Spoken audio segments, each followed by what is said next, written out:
ازيكم يا حبايب قلبي المحترمين، عاملين ايه؟ انا اسفه جدا لتاخير الفيديو، بجد كان غصبا عني. يعني التليفون اللي فات الشاشه بتاعته اتحرقت، والتليفون ده انا سجلت الفيديو اكتر من مره. كل مره يا اما الصوت بيبقى فيه مشكله يا اما الصوره بيبقى فيها مشكله. مش عارفه الفيديو ده المره دي حظه معايا مش حلو ليه. شايفين كده احنا غطينا النعل كله بالكروشيه زي ما انتم شايفين كده بالشكل ده. هنبدا اننا نطلع بالجزء العلوي. طبعا لازم ناخد المقاسات بتاعه الكعب من الخلف، وناخد المقاسات بتاعه الوش بتاع الحذاء قبل ما نبدا اننا نشتغل من فوق. فهنبدا كده نبص على المنتصف بتاع الكعب من الخلف بالشكل دون. لو جينا عند المنتصف هنا هنلاقي الغرزتين دول هما المنتصف. هنبدا اننا نجيب الدبوس بتاع التعليم بتاعنا، ونبدا اننا نعلم الغرزتين دول بالشكل ده كده. نبدا اننا نعد عدد الغرز من النعل من هنا لحد ما نوصل عند الجزء ده من النعل. لحد ما نوصل عند الجزء ده كده من النعل نبدا اننا نوقف الكعب بنشتغله من بعد النعل بغرزه او بغرزتين بالشكل دون. عندنا وهنعد ادي 1 2 3 4 5 6 7 8 9 10. يبقى هنحط هنا دبوس نعلم بيه عند الجزء ده كده بالشكل ده.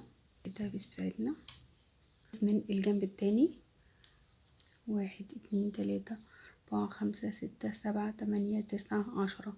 هنحط هنا كمان دبوس بالشكل ده كده.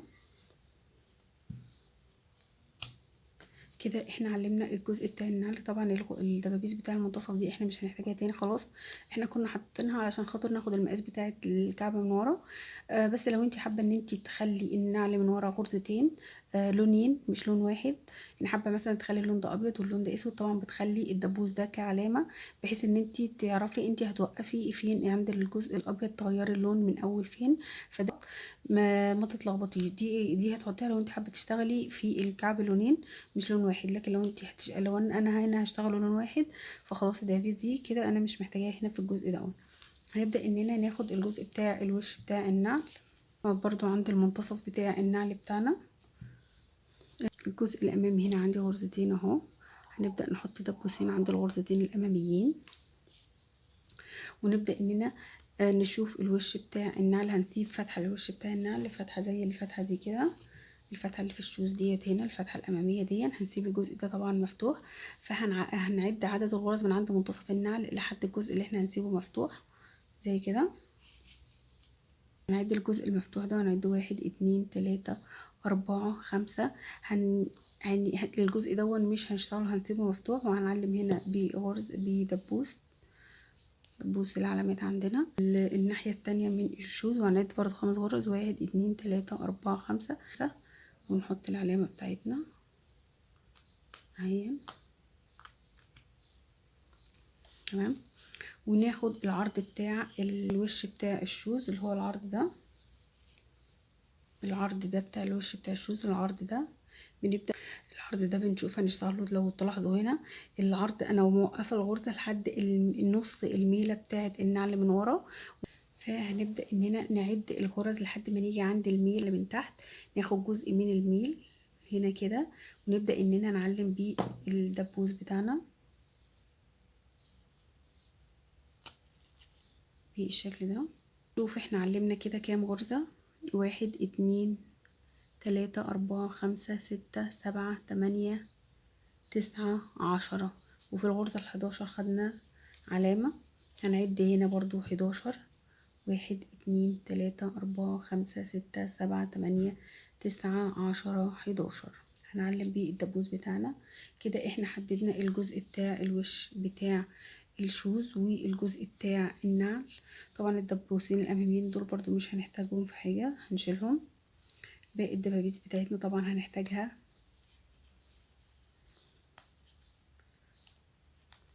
مش هنشيلها.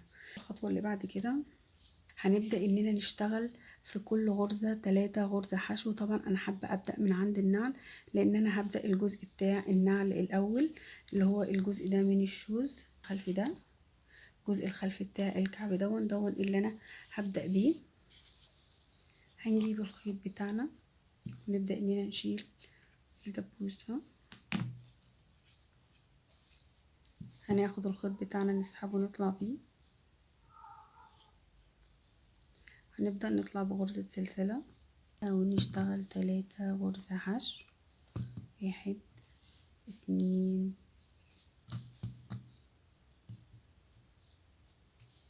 3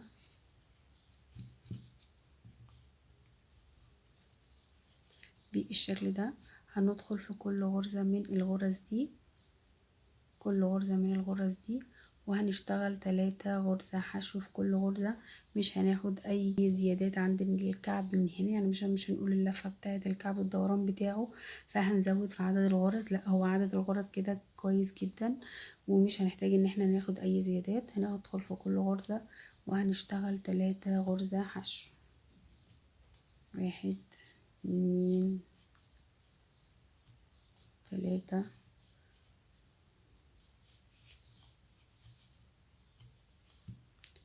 1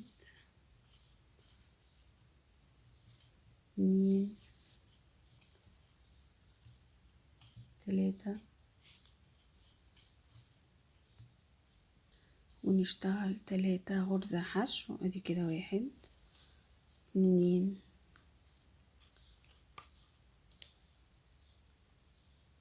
3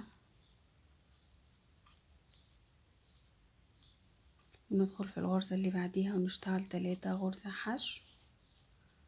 هنلف النعل كله في كل غرزة 3 غرزة حشو، 1 2 3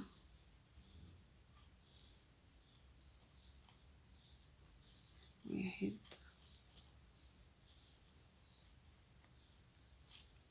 2 3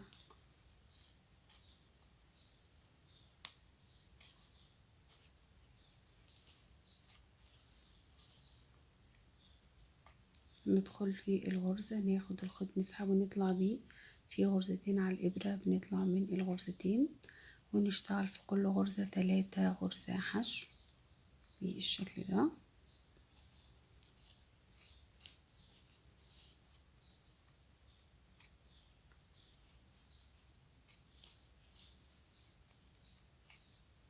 تلاتة. وصلت هنا عند العلامة بتاعت النعل من الناحية التانية اهي. هبدأ ان انا اشيل الدبوس وهنشتغل 3 غرزة حشو، 1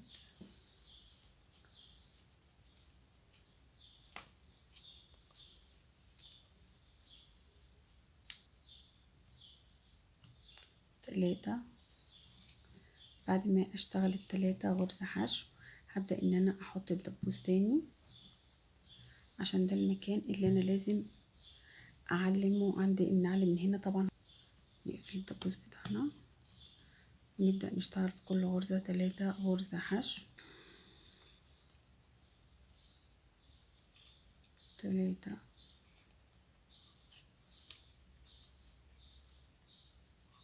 وهنشتغل في كل غرزة 3 غرزة حشو بنفس الطريقة كده.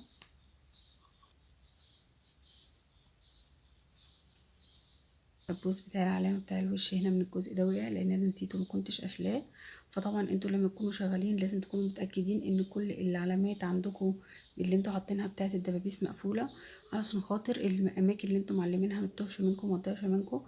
طبعا احنا كنا مع عادين هنا 10 غرز، وفي الغرزة ال11 حاطين الدبوس. طبعا هنعد برضو هنا 10 غرز، وفي الغرزة ال11 هنحط الدبوس زي ما كنا عاملين في الجزء ده، لان الوش لازم يكون المقاسات بتاعته متساوية. فهنعد 1 2 3 4 5 6 7 8 9 10، وفي الغرزة ال11 هنحط العلامة بتاعت الدبوس بتاعتنا. وفي الغرزة ونشتغل 3 غرزة حشو، 1 2 3. هنشيل العلامة بتاعتنا ونشتغل في الغرزة بتاع العلامة 3 غرزة حشو، 1. من اول ما خدنا 1 هنا هنبدأ اننا نحط العلامة بتاعتنا في اول غرزة احنا خدناها، وهنحط الدبوس هنا في الغرزة اللي احنا خدناها بالشكل ده. 2 3 الغرزة اللي بعدها هنشتغل 3 غرزة حشو، 1 2 ونشتغل في كل غرزة 3 غرزة حشو، 1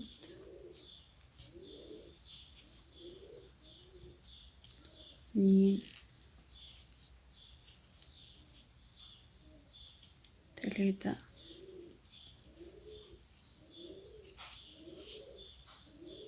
هنشيل العلامة بتاعتنا وهنشتغل مكانها 3 غرزة حشو، ندخل في الغرزة نشتغل فيها 1 بس في أول غرزة حشو هناخدها هنحط العلامة بتاعتنا مرة تانية ونقفلها عشان ما تقعش ومكان العلامة يتوه مننا. نشتغل 3 غرزة حشو في كل غرزة، 1 كده 2 3 ندخل في كل غرزة ونشتغل 3 غرزة حشو، 1 2 3 1 2 3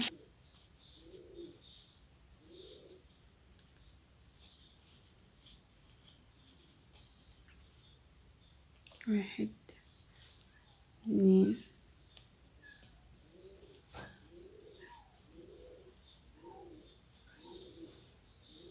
3 1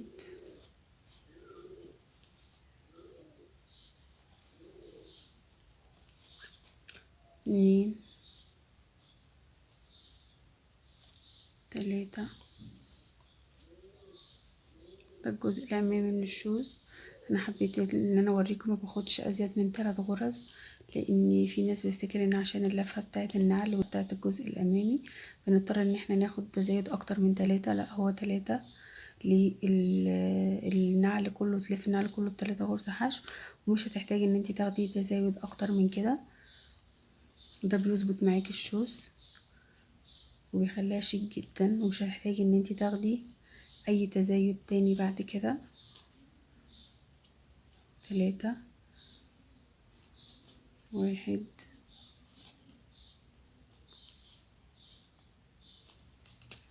2 3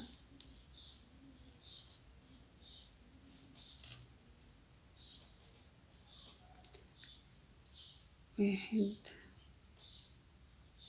2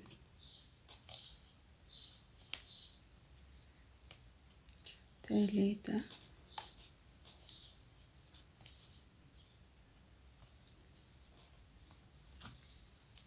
1.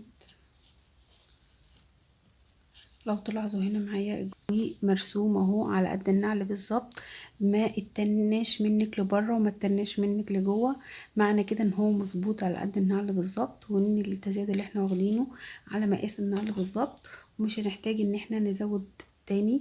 ده دليل ان الغرزه معاكي هتلاقيها مظبوطه ومرسومه على النعل بالشكل دون.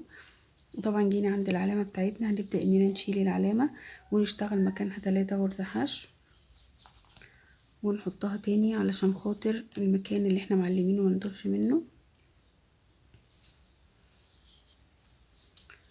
1. وبعد اول غرزة احنا خدناها هنبدأ اننا نحط العلامة بتاعتنا مرة تانية ونقفل العلامة بتاعتنا عشان ما تقعش وانتي شغالة. 1 2 3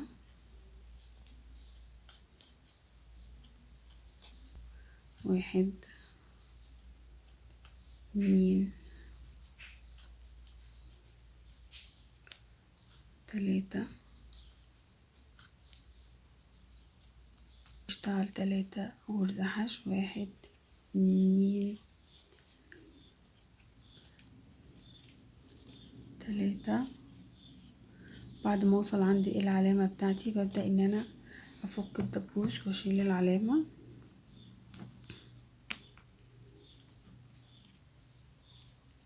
واخد غرزة حشو.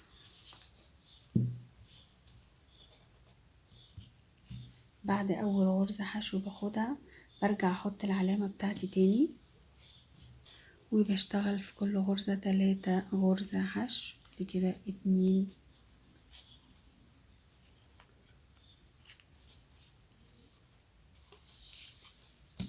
2. طبعا انا العلامة لو تاخدوا بالكم العلامة اللي هنا في البداية انا شلتها، لان خلاص العلامة دي انا مش هحتاجها تاني، لان انا هبدأ ارفع بالجزء بتاع النعل. هنا باجي عند الغرزة الاخيرة هنا، وابدأ ان انا اخد غرزة منزلقة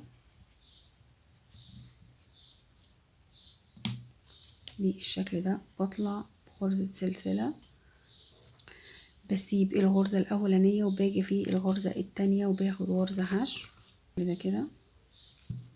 طبعا انا الارتفاع ده عندي باين اهو، الارتفاع ده عندي باين اهو. طبعا انتي لو حابة في الارتفاع ده بداية الغرزة دي حابة تحطي علامة، ممكن تحطي